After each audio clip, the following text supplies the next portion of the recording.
सुकरात Socrates प्राचीन यूनान के सबसे महान दार्शनिकों में से एक थे। उन्हें पश्चिमी दर्शन का जनक, फादर ऑफ वेस्टर्न फिलॉसफी कहा जाता है। उनके विचारों और शिक्षाओं ने न केवल यूनान बल्कि पूरे विश्व की सोच और दर्शन को गहराई से प्रभावित किया। सुकरात का जीवन सत्य, नैतिकता और आत्मचिंतन का प्रतीक था। उन्होंने अपने जीवन से यह सिद्ध किया कि ज्ञान केवल पुस्तकों से नहीं बल्कि आत्मा की खोज और सतत प्रश्न करने से प्राप्त होता है। जीवन परिचय। सुकरात का जन्म लगभग 470 ईसा पूर्व यूनान की राजधानी एथेंस में हुआ था। उनके पिता सोफ्रोनिस्कस एक मूर्तिकार थे और उनकी माता फेनारेता दाई मिडवाइफ थीं। सुकरात स्वयं कहते थे कि जैसे उनकी माता बच्चों को जन्म देती थीं, वैसे ही वे विचारों को जन्म देते हैं। सुकरात बचपन से ही साधारण जीवन जीने वाले, सत्यप्रिय और जिज्ञासु स्वभाव के थे। उन्होंने किसी औपचारिक विद्यालय से उच्च शिक्षा नहीं ली, परंतु वे हर व्यक्ति से प्रश्न पूछकर और संवाद के माध्यम से सीखते रहे। यही कारण था कि वे स्वयं को विद्यार्थी मानते थे, न कि गुरु। एथेंस का सामाजिक और दार्शनिक परिवेश। सुकरात के समय में एथेंस यूनान का सबसे समृद्ध और शिक्षित नगर था। यहाँ लोकतंत्र की शुरुआत हो चुकी थी और लोग कला, साहित्य और विज्ञान में अत्यधिक रुचि रखते थे। परंतु इस वैभव के बीच नैतिक पतन भी दिखाई दे रहा था। लोग तर्क तो करते थे, लेकिन सत्य और नैतिकता से दूर हो रहे थे। ऐसे समय में सुकरात ने लोगों को आत्मचिंतन, नैतिकता और सत्य की ओर मोड़ने का प्रयास किया। सुकरात की शिक्षा पद्धति। सुकरात की शिक्षा का आधार था प्रश्न पूछना। उन्होंने कहा, सच्चा ज्ञान यह जानने में है कि हम क्या नहीं जानते। उनकी शिक्षण विधि को मेथड या संवादी पद्धति कहा जाता है। इसमें वे सामने वाले से प्रश्न करते थे, जिससे वह स्वयं अपने उत्तर खोजे। यह पद्धति आज भी विश्वभर के विद्यालयों और विश्वविद्यालयों में प्रयोग की जाती है। उदाहरण, अगर कोई कहता साहस क्या है, तो सुकरात पूछते, क्या साहस का अर्थ केवल युद्ध में न डरना है? या अन्याय के खिलाफ खड़ा होना भी साहस है? ऐसे प्रश्नों से वे सामने वाले को गहराई से सोचने पर मजबूर करते थे। सुकरात के प्रमुख विचार। 1. ज्ञान ही सद्गुण है, नॉलेज इज वर्च्यू। सुकरात का मानना था कि अगर कोई व्यक्ति सच्चा ज्ञान रखता है तो वह बुरा काम कर ही नहीं सकता। अज्ञान ही बुराई की जड़ है। 2. आत्मज्ञान, सेल्फ नॉलेज। उन्होंने कहा, अपने आप को जानो, नो दाई सेल्फ।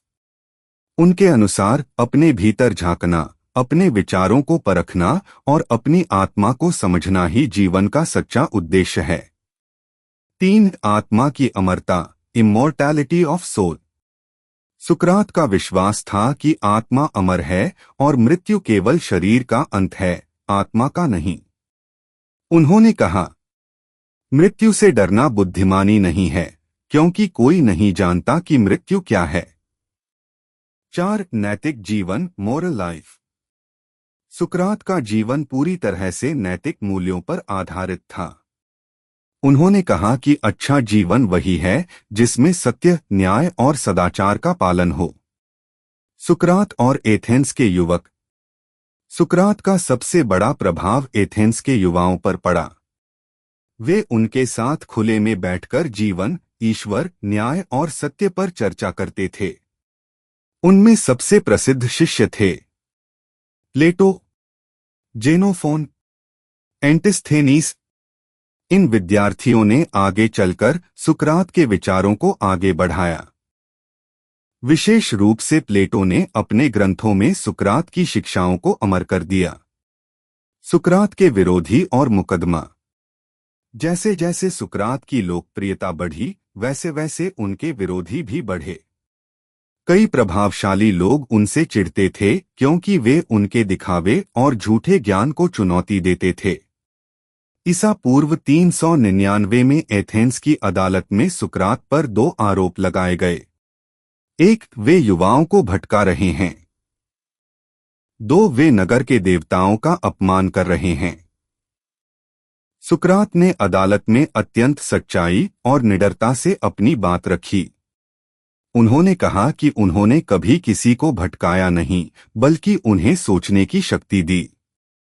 मृत्यु का निर्णय। अदालत ने सुकरात को मृत्युदंड सुनाया। उन्हें विषपान हेमलॉक द्वारा मृत्यु दी गई। जब उनके शिष्यों ने उनसे भागने का अनुरोध किया तो उन्होंने कहा, अन्याय से भागना मृत्यु से भागने से भी बड़ा अपराध है। उन्होंने विष का प्याला शांत मन से पी लिया और अपने अंतिम शब्दों में कहा, क्रेटो, मैं अस्क्लेपियस को एक मुर्गा चुकाना बाकी है, कृपया वह चुका देना। यह वाक्य गहरे दार्शनिक अर्थ से भरा था। उनका मानना था कि मृत्यु आत्मा की मुक्ति है, जैसे रोग से मुक्ति मिलने पर ईश्वर को धन्यवाद दिया जाता है। सुकरात का दर्शन। सुकरात का दर्शन नैतिकता, आत्मा और सत्य की खोज पर आधारित था। उन्होंने बाहरी आडंबर और धार्मिक अंधविश्वास का विरोध किया। उनका उद्देश्य था मनुष्य के भीतर नैतिक चेतना जगाना। एक नैतिक दर्शन। उन्होंने कहा कि धर्म और नैतिकता का मूल उद्देश्य है आत्मा की शुद्धि। 2, तार्किक दर्शन डायलेक्टिक्स। सुकरात का मानना था कि सत्य को समझने का सबसे अच्छा तरीका है संवाद और तर्क के माध्यम से। 3, राजनीतिक दर्शन। उन्होंने एथेंस की लोकतांत्रिक प्रणाली की कुछ कमियों की ओर भी इशारा किया। वे कहते थे कि शासन उन्हीं के हाथों में होना चाहिए जो ज्ञान और नैतिकता में श्रेष्ठ हों। सुकरात का प्रभाव। सुकरात के विचारों ने प्लेटो और एरिस्टोटल जैसे महान दार्शनिकों को जन्म दिया। प्लेटो ने दी अपोलॉजी, क्रीटो और फेडो जैसे ग्रंथों में उनके विचारों को संरक्षित किया। इन ग्रंथों ने आगे चलकर यूरोपीय दर्शन की नींव रखी। सुकरात के बिना प्लेटो नहीं होते और प्लेटो के बिना अरस्तु नहीं होते, इसलिए उन्हें पश्चिमी दर्शन का जनक कहा जाता है। सुकरात का जीवन आदर्श। सुकरात ने जो सिखाया उसे अपने जीवन में जीकर दिखाया। वे बहुत सादगी से रहते थे, न जूते पहनते न सुंदर वस्त्र। वे कहते थे, यदि मन सुंदर है तो शरीर अपने आप सुंदर हो जाता है। उन्होंने कभी धन या प्रसिद्धि की चाह नहीं रखी। उनका उद्देश्य केवल सत्य की खोज था। सुकरात और आधुनिक युग। आज भी सुकरात के विचार उतने ही प्रासंगिक हैं जितने 2400 वर्ष पहले थे। शिक्षा में संवाद पद्धति सोक्रेटिक मेथड आज भी प्रयोग की जाती है। नैतिकता और आत्मज्ञान पर उनका बल आज के समाज में भी मार्गदर्शन देता है। उन्होंने यह सिखाया कि प्रश्न करना गलत नहीं, बल्कि सच्चाई की शुरुआत है। सुकरात पर प्रमुख उद्धरण कोट्स। 1, मैं केवल इतना जानता हूं कि मैं कुछ नहीं जानता। 2, अपरीक्षित जीवन जीने योग्य नहीं होता। 3, ज्ञान ही सद्गुण है। 4, जिस आत्मा में सत्य है वही स्वतंत्र है। 5, गलत काम करने से बेहतर है अन्याय सह लेना, बल्कि सत्य और नैतिकता के लिए दिए गए एक अमर बलिदान की प्रतीक है। आज भी जब कोई व्यक्ति सच्चाई की खोज करता है, जब कोई अन्याय के विरुद्ध खड़ा होता है या जब कोई अपने विचारों को परखता है, तो उसमें सुकरात जीवित हैं।